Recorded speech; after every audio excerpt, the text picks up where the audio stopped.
Hi friends, అందరూ ఎలా ఉన్నారు? ఈరోజు శాంసంగ్ ఫ్లిప్ 4 ఒకటి ఇలా డిస్ప్లే కంప్లైంట్తో రావడం అయితే జరిగింది. ఇది యాక్చువల్గా కామన్ కంప్లైంట్ అనే చెప్పాలి. ఇది ఈ ఫోన్ ఫ్లిప్ అవుతుంది. ఫ్లిప్ చేసేటప్పుడు ఇలా బెండ్ చేసినప్పుడు కంప్లీట్ బ్లాంక్ అయిపోతుంది. మళ్ళీ ఫోన్ని మనం వాడుకోవాలనుకుంటే కంప్లీట్గా రీస్టార్ట్ చేసి చూడాలి. అయితే ఇది సర్వీస్ సెంటర్ తీసుకెళ్తే ఖచ్చితంగా డిస్ప్లే మార్చాలంటే దీనికి వేరే సొల్యూషన్ ఏం లేదని చెప్పేసి సర్వీస్ సెంటర్ వాళ్ళు చెప్పడం అయితే జరిగింది. కస్టమరు నా నెంబర్ ఆన్లైన్లో వెతుక్కొని ఒక రెఫరెన్స్ ద్వారా మన దగ్గరకు వచ్చారు.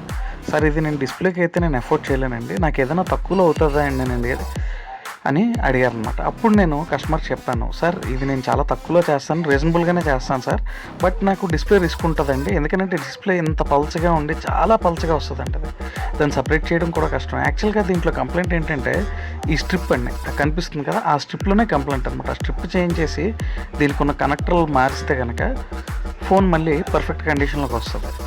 సో కస్టమర్కి రిస్క్ చెప్పాను, ఆయన ఓకే అన్నారు. స్ట్రిప్ కూడా చేంజ్ చేయడం అయితే జరిగిందండి. పర్ఫెక్ట్గా జరిగిందండి. ఎగ్జాక్ట్గా కస్టమర్ ఎలాగైతే ఎక్స్పెక్ట్ చేశారో అంతే పర్ఫెక్ట్గా వచ్చింది. ఒక రీజనబుల్ బడ్జెట్లో చేసేవడం అయితే జరిగిందండి. మీకు కూడా ఇలాంటి కంప్లైంట్లు ఏమన్నా ఉంటే కనుక కిందన కనిపిస్తున్న నెంబర్కి కాల్ చేయండి. తప్పకుండా మన షాప్కి విజిట్ చేయండి. మన షాప్ పేరు ఐఫిక్స్.